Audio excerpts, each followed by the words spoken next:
Hey mga brods, kung natatandaan nyo, ito pong si Jello Alolino ay dating player na rin ng SMB noong 2020 at ngayon ang free agent na siya. At ngayon ay wala pa rin kumukuha mga brods, balak nga ng SMB ay gawing deep pa talaga ang kanilang bench. Dahil isa rin ito sa mga go-to guy ng Terra Firma Jeep, ito pong si Jello Alolino bago siya maging free agent mga kabrods. So sayang lang ang 6-footer na ito dahil yun nga mga brods 30 years old at yun nga ay prime pa ito ni Jello Alolino. Sayang nga lang dahil yun nga ang dami kasing naging adjustment dito po sa Terra Firma Jeep kung saan di ba ang dami nga ring mga trades na naganap dito sa Ginebra at Terra Firma Jeep at yun nga sa iba't ibang kupunan dahil nagiging farm team talaga ang Terra Firma at di hamak ng farm team.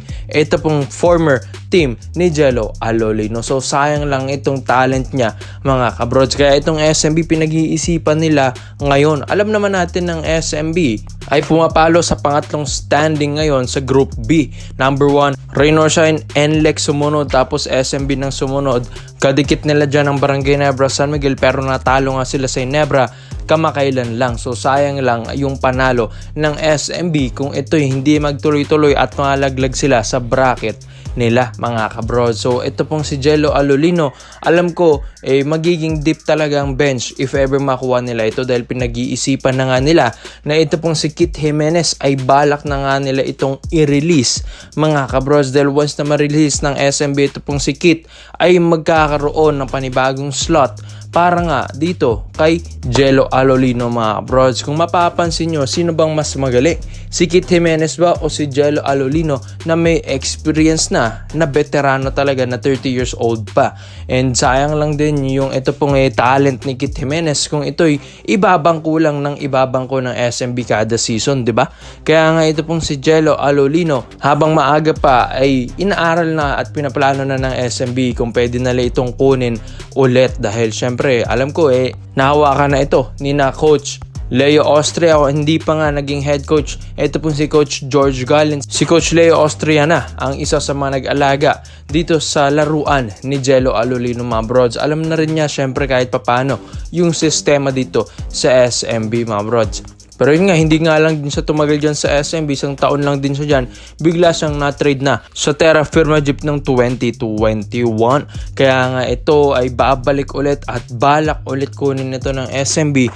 Dahil syempre sayang lang din kung nagpapainit nga daw ng upuan out ng puwet. Ito pong si Kit Jimenez, kung sakaling si Jello Alolino na lang yung tutulong sa kanilang bench mga kabrods. At alam ko naman na may maitutulong ito pong si Jello Alolino, ang former NU Bulldogs. At isa pa dito, andito rin yung mga ibang mga kanyang kaibigan sa SMB at hindi yan mawawala at may chemistry na kahit papano at hindi na mahihirapan si Jello Alolino dito mga brods. Kaya ito, nagpaplano ng SMB, gusto rin kasi nilang gawing malakas palalo ang kanilang line. Napakala nila nga nila malakas na sila. Tapos bigla pala silang babatuhin ng 51 points ni Justin Brownlee tapos ni Japet Aguilar, diba mga brods? So medyo masakit nga lang yun dahil palagi mong pinapalakas ang lineup mo tapos bigla ka nalang tatalunin ng isang kupunan na galing sa talo.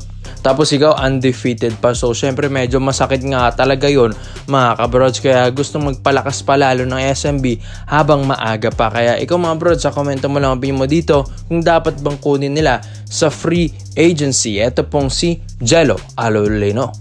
So dito naman po tayo sa kabilang balita naman natin mga brods. Kung napapansin nyo, ito pong si Isaac Go. Kakaunti lang ang contribution sa last 2 games niya dito sa Ginebra. Sa first game nga niya sa Raynor Shine, naka 2 points lang. Ito pong si Isaac Go. Pero nyo sa 14 attempt ni Isaac Go, isa lang dun yung pumasok mga kabrods. So talagang nangangapapa at maalat pa si Go. Tapos sa second game naman nila. Pero ito, panalo to against SMB naman.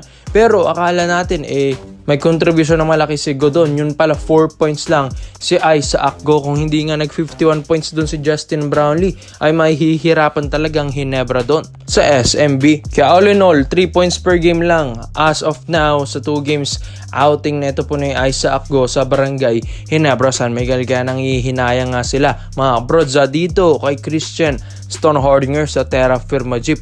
Dahil sa debut game nga neto po ni Christian Stonehordinger, bigla itong nagpukol ng 17 17 points, 6 rebounds and 2 assists against Converge. Fiber Xers with 8 out of 11 field goals mga brods. Tapos sa Northport Batampier naman, nagtala ito ng 10 points, 8 rebounds and 3 assists mga kabrods ng second game nila. Tapos kahapon against Meralco, naka 9 points si Sis-10 mga kabrods. Kaso nga lang lahat yon talo ang kanyang kupunan. Given naman na mahirapan talagang Terra Firma Jeep kung farm team pa rin sila ngayon. Pero ang pinag-uusapan ng performance ni C-Stand and Isaac Go, kung makikita nyo mga brods, malayo talaga. 12 points per game na. Ito pong si Stone Hardinger sa last 3 games niya sa Terra Firma Jeep, while si Go 3 points per game lang sa last 2 games niya sa Ginebra. So makikita nyo yung difference mga kabrods, na ito pong si C-Stand ay mas effective talaga kay Isaac Go. So mga brods, may mga reports tayo. Pinag-uusapan nga daw nila na ito pong si C-Stand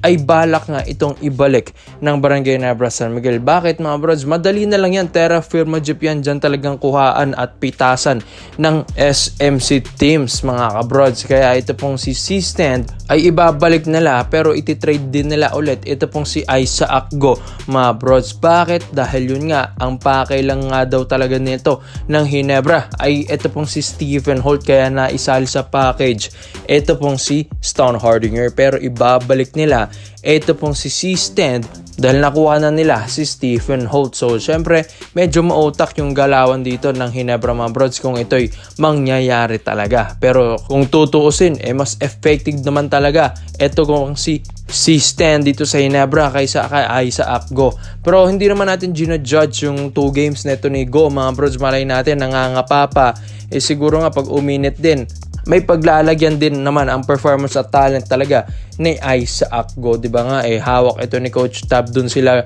nakilala sa Gilas, Pilipinas mga brods. May shooting din naman si Isaac Go, pero kung mapapansin nyo sa plays or sa plano sa mga triangle offense ni Coach Tim Cone mga brods, mas effective nga doon si Stone Hardinger. Mas nakaka-rebound, mas nakakapuntos, pasok na pasok sa play, mabilis kay Isaac Go, tas mas matigas nga di hamak si C-Stand kay Isaac Go mga brods. Kaya ito ay pinag-iisipan na nila, dahil once na ibalik mo ulit si C-Stand dyan ay mas malakas na lalo ang Barangay Ginebra mga brods. Tapos si Stephen Holt ay dyan na talaga, hindi na nila gagalawin ulit ito mga brods, dahil sa Terra Firma Jeep madali lang yan, bigyan mo lang yan under the table mga brods. Pero ito ay comparison lang din naman ng dalawang players na big man na na-trade nga sa Ginebra at sa Terra Firma Jeep mga brods. Kaya ikaw mga brods, sa tingin nyo ba ay talagang sayang ba ito pong si C-Stand na nawala sa Ginebra?